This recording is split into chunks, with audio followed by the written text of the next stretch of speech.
سلام كبرات تخاتلتي داسني اكسترا ابني حجي علتاو الزيناتات غازيطنياتات بزي دوب زبهال زي منغستاو تكال نمغلص ايرترا زهابو ملسي مع كان زينا Associated Press ناب تግራي آتيا بأكال مستقالس تግራي زترخبتلو كونتاتن مزغله كابتم تقالس زغبرتو قال محتتن زغلص صبصب فرنسا بسنك علوا منغست مالي بزعبا ابتا هاجر زلو سراويتا زهابتو مغلصي اتي بمنغست بيلاروس تچويا غازيطنيا اف تلفزيون قريبو تغاغي مبالون كالن زدس زيناتات حيزلكم مصيلغو ابزا چانل دما ناي وتر تخاتاتلتن مخان سبسكرايب كتغبرو بخبري يعدمكم أبز حلفة قرب معلتات أب أمريكا زركب إمباسي إرترا نتي بحانت توداي نيوز أفريكا تبهال معكان زوجة سراويت إرترا أب كلت بين شانغول جموزن أوروميان آلو وزبل صب زغونة جبت زيبلو حلف حاسوتن زي حلاف النتاو تغني قبل على حيلتات مكل خال إرترا يكبل نتوم نتتصب زدالو غازيت أنياتاتون نقيفي نيرو نزي قبل علتهم نتتصب زدالو بإمباسي إرترا أب أمريكا زودة نقيفيتا عملكيتو خا حدا غازيت أنياتات بزيدو بزبهال نمثل غازيطنياتات زطابق زي منغستاو تكال قال بقالو ازي اوشتتي زي قارص متخوتخ اتم انت بروباغندا ابز حلف كلت عقد غازيطنياتات زقتل سرعاتي زاتو إلو نت مغلصنا امباسي إرترا اب أمريكا دحر مخونان اتي غازيطنياتات بزي دوب زبهال ودب اب غونتهم اب تግራይ ዘሎ ኩነታት ንመቀላሕ ተዋፊሮም ዘለው ካብ ኢትዮጵያ መፍራሕ መግቡዕ ባዕን ከም ድማ ከሳብ ናይ መስጓግ መፍራሕ ዝመጾም ተባዓት ጋዜጠኛታት ከም ዘሎ ይሓቢሩ ካብዚ ቀጺሉ እቲ ጋዜጠኛታት ብዘይዶብ ዝበሃል ዘይ መንግስታዊ ውድብ ቃል በቃሉ ኤርትራ ኣብ ጋዜጠኛት ቆኑዕን ኣብ ሓቂ ዝተመርኮሰን ሓበሬታ ኣገዳሲ ከም ዝኾነ ዘለለየት ያ ትመስል ጋዜጠኛታት በዘይዶብ ከኣ እቲ ስርዓት ጋዜጠኛታት ካብታ ሃገር ሓበሬታ ከም መሓላለፉ ክጎድፎም ከም ድማ ንልዕሊ 20 ዓመታት ዝተኣስሩ ከም ዳዊት ኢሳቅ ዝኣመሰሉ ጋዜጠኛታት ናጻ ክለቅቕ ንምሕፃን ክብል እዩ እዚ ጋዜጠኛታት በዘይዶብ ዝበሃል ዘይ መንግስታዊ ትካል ብመንገዲ ዕላው ናይ ትዊተር ሕሳቡ ገይሩ መግለጺ ኣውጽኡ ዘሎ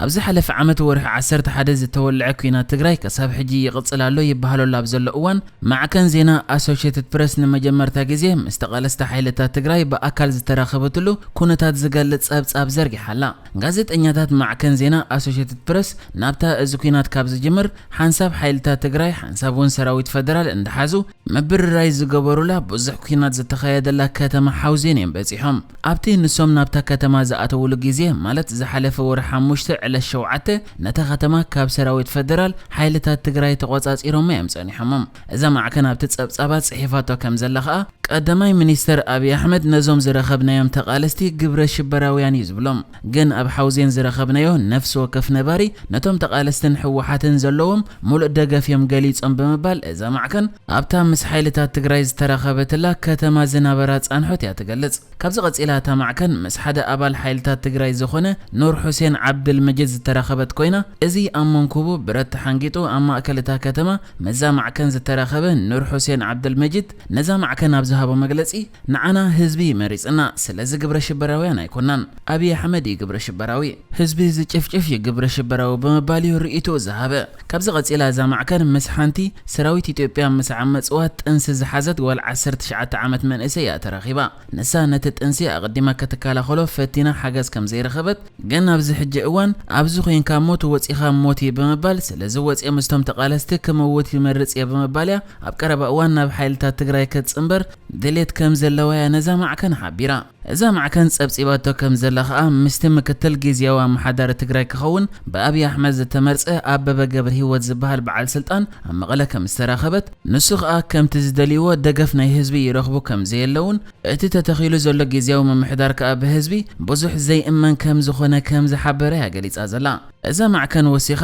ኣብታ ኣብ ኢድ ሓይልታት ትግራይን ከላ ዝኣተወታ ከተማ ሓውዜን ንሓደ ዮሃንስ ኪዳነ ማርያም ዝበሃል ተቃላሳይ ቃል ምሕተት ከም ዝገበረትሉ ንሱ ኸኣ መወዳእቱ ነጸላእቶም ከስዕርዎም ከም ዝኾኑ ኣብዚ ኸኣ ዝኾነ ምጥርጣር ከም ዘይብሎም ካብ ህዝቢ ኸኣ ልዑል ዝኾነ ደገፍ ከም ዘለዎም ትኽ ዝበለ ንጹር ዕላምኦም ከኣ ሓርነት ምዃንዩ ተዛሪብዋ ጋዜጠኛታት ናይ ዛ ማዕከን ካብታ ከተማ ወፂኦም ንሰሜን ገጾም ኣብ ዘምርሑሉ ግዜ ኣብ ሓደ ኬላ ናይ ሰራዊት ፈደራል ንድሕነቶም ክምለሱ ከም ዝተነግሮም بدحريهم كأكتم حوزين بسراويت فدرال نختتحز كبيد براتي سندولا كم زنبري حبيرا إذا مع كان إذا أبصاب بسألن بفيديو أغريبات تزلا خوينا أبص ጸጻብ ከኣ ኣቐዲሙ ኣብ ዝተኻየደ ውግእ ሰራዊት ፌደራል ብዝተኮሶ ከቢድ ብረት ኣብ ከባቢ ቤቶም ብምዕላቡ ኣካላቶም ዝሰኣኑ ዜጋታት ዘርኢ ስእልታት እውን ለጢፋላ እዚ ከምዚ ኢሉ እንከሎ ድማ ማዕከን ዜና ዘጋርዲያን ጸብጺባቶ ከምዘላ መንግስቲ ኢትዮጵያ ነቲ ብሕቡራት መንግስታት ኣሜሪካ ዓባይ ብሪጣንያን ሕብረት ኤውሮጳን ዝቐረበሉ ተኽሲ ጠጠው ናይ ምባል ስምዕ ክገብር ዝብል ሕቶ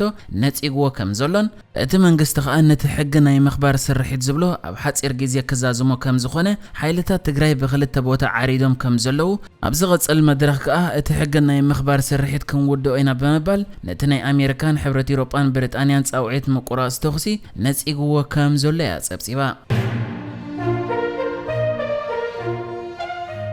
ኣብ ሃገር ማሊ ድሕርቲ ኣብ ዝሓለፈ ሰሙን ዝተኻየደ ወተሃደራዊ ዕልዋ ፈረንሳ ምስታ ምዕራባዊት ኣፍሪቃዊት ሃገር ማሊ ዝነበረ ሓበራዊ ወተሃደራዊ ስርሒታት ሰሪዛቶ ኣብ ማሊ ዘሎ ወተሃደራዊ መንግስቲ ስልጣን ንሲቪላዊ መምሕዳር ከሳብ ዝረክብ መቆራጽ እቲ ወተሃደራዊ ምትሕጋዝ ከም ዝቕጽል ድማ ተገሊጹሎ ሃገር ፈረንሳ ኣብ ዞባ ሳሕል ዝርከቡ ዕጡቓት ሓይልታት ንምቅላስ ኣብ ሃገራት ማሊ ጫድ ሞሪታንያ ኒጀርን ቡርኪና ፋሶን ወተሃደራታ ኣዋፊራ ትርከብ ኮይና ኣብ ዝሓለፈ 25 ግንቦት እቲ ሓያል ወተሃደራዊ መራሒ ማሊ ዝኾነ ኮሎኔል አሲሚ ጎይታ ንሲቪላዊ ፕሬዝደንት እቲ ሃገር ባህንዳውን ቀዳማይ ሚኒስተር ሞክታር ኦዋነን ካብ ስልጣኖም ድሕሪ ምግላፍ እዩ እዚ ናይ ፈረንሳ መግለጺ ዝወጽእ ዘሎ ከም ዝፍለጥ ኣብዚ ሰሙን ቆጠባዊ ምትሕጋዝ ሃገራት ምዕራብ ኣፍሪቃ ኤኮዋስ ሕብረት ኣፍሪቃን ንማሊ ካብ ኣባልነት ኣልዩማዮም ነዚ ውሳነ ኤኮዋስን ሕብረት ኣፍሪቃን ኣመልኪቱ ከዓ ሚኒስተር ምክልኻል ፈረንሳ ኣብ ማሊ ክህሉ ዝግባእ ፖለቲካዊ ምስጋር ስልጣን መሰረት ዘንብር ከም ዝኾነ ሓቢሩ እቲ ሚኒስተር ከዓ ስልጣን ናብ ሲቪላዊ መንግስቲ ከም ዝተሰጋገረ